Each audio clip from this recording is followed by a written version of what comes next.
The new era Land Rover Defender brings the design of this legendary Solihull model bang up to date.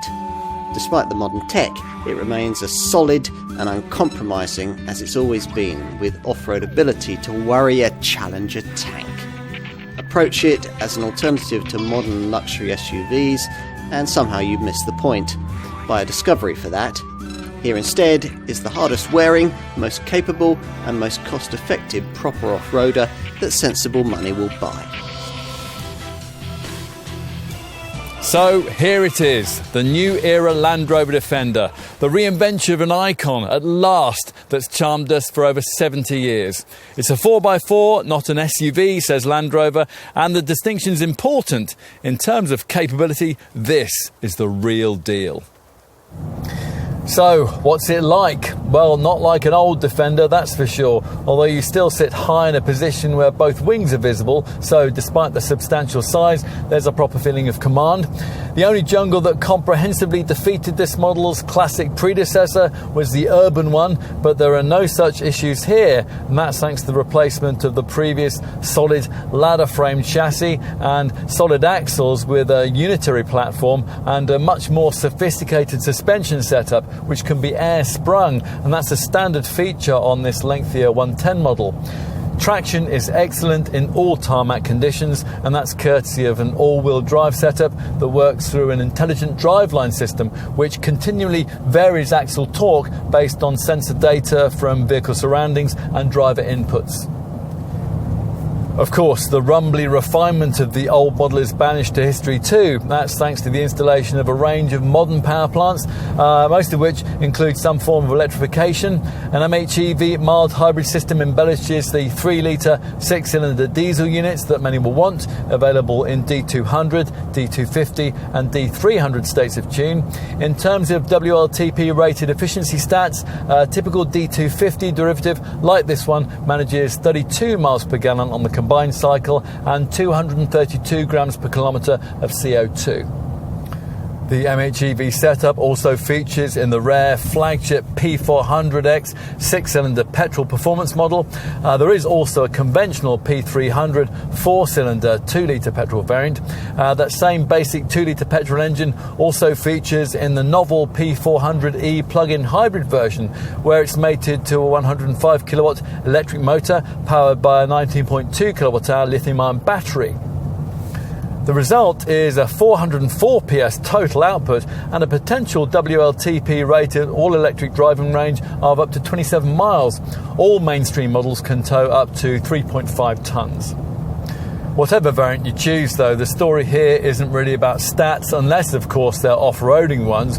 This Defender rides 291 millimetres from terra firma. It can wade up to 900 mils of water. It has an approach angle of up to 38 degrees, a departure angle of up to 40 degrees, and it can traverse 45-degree slopes. Facilitating all of this is an astonishingly stiff D7X structure and, of course, a proper twin-speed transfer box with low range ratios. A terrain response off-piste driving mode system allows you to set the car up for the kind of surface you'll be travelling over, and that's a setup that's upgradable if you opt for the extra cost advanced off-road capability pack. And that also includes an all-terrain progress control setup and Land Rover's configurable terrain response package, and that allows you to tailor the kind of off-road traction that you want. This new Defender, says designer Jerry McGovern, is respectful of its past, but not harnessed by it. This, he says, is a Defender for a new age. Tough and approachable, durable but stylish. Lots of design cues ensure model line continuity, things like squared off wheel arches, super short front and rear overhangs, and so-called alpine light narrow windows set into a roof that, as here, can be white coloured, just like the old county models. As with the old Defender, it's possible to buy both 3 and 5-door body shapes, and to keep some historical continuity as before, these are badged 90 and 110 respectively. Right, let's take a look inside.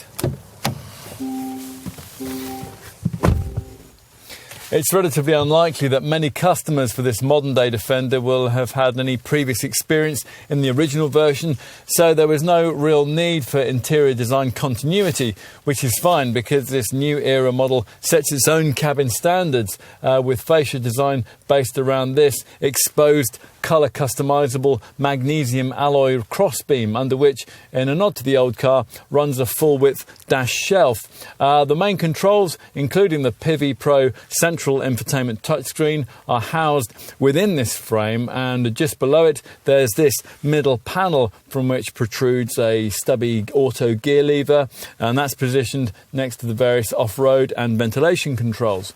The 10-inch central screen, which incorporates 3D navigation, full smartphone mirroring and software over-the-air technology, is one of several that can be specified. Most Defenders will also have this 12.3-inch interactive driver display, customisable instrument binnacle screen. And the available clear sight option also enables you to add a rear-view camera image into the rear-view mirror. The surfaces, even the soft touch ones, are of the wipe clean kind, and the pedal box still welcomes wellies. Plus, there's loads of cabin storage space for just about anything that you might want to carry. As an option, you can specify an extra little jump seat between these front chairs, although annoyingly not on this 110 model if you've also gone for the extra cost fold-out pews in the boot. Let's take a seat in the second row. Now, if you care about this issue at all, you'll have opted for the lengthier 110 model like this one. The shorter 90 body shape doesn't have rear side doors, so with that variant, you'll have to fold forward the front chairs and squeeze past them, although the aperture provided for that is reasonably generous.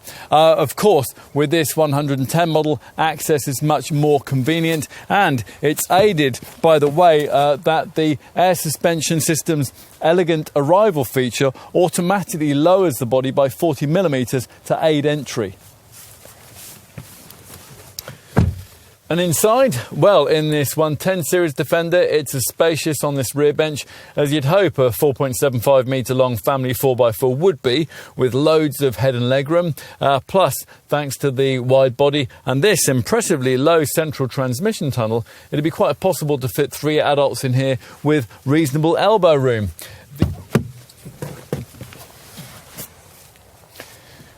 That's enough on the second row. If you're choosing this 110 model with a family in mind, think carefully about whether it's really necessary to pay the extra £1,700 that the brand wants for the family pack that'll get you 2 more seats in the boot. We haven't got those here. The chairs in question are of the thin, rather uncomfortable fold-out variety. They aren't especially easy to access from here, and they'll only really work for uncomplaining kids.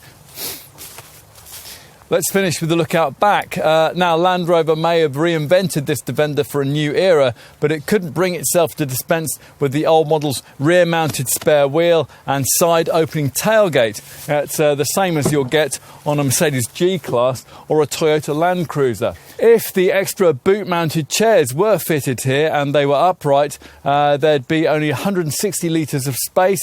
That would be enough only for a few shopping bags, but with this 5-seat 110 model, the cargo bay is quite cavernous, 919 mils of floor space length, allowing for a 786 litre total dry capacity, which for reference is 136 litres less than a Discovery could take. The alternative Defender 90 body style obviously has less luggage space. There's 397 litres on offer there. Now, if you have to fold everything flat, the chairs don't actually fold completely flat. Up to 1,875 litres of dry capacity will be available to you in this 110 model. With everything folded in the Defender 90, it's 1,563 litres. Land Rover has reinvented the Defender for a new era without allowing this model to lose its iconic feel and legendary off-road ability. Now, the amount of time this car spent in development suggests how difficult it must have been to achieve this, but we think many will very much like the end result. Like its predecessor, this Defender effectively operates in a virtual class of one. It's a vehicle which is exempt from the usual rules of assessment. The style is unique, it'll embarrass just about any other SUV off-road, and it'll probably outlast you. If you want the real deal, then there really is no substitute. As we said at the beginning, everything's changed, but ultimately nothing's really very different. Thank goodness for that.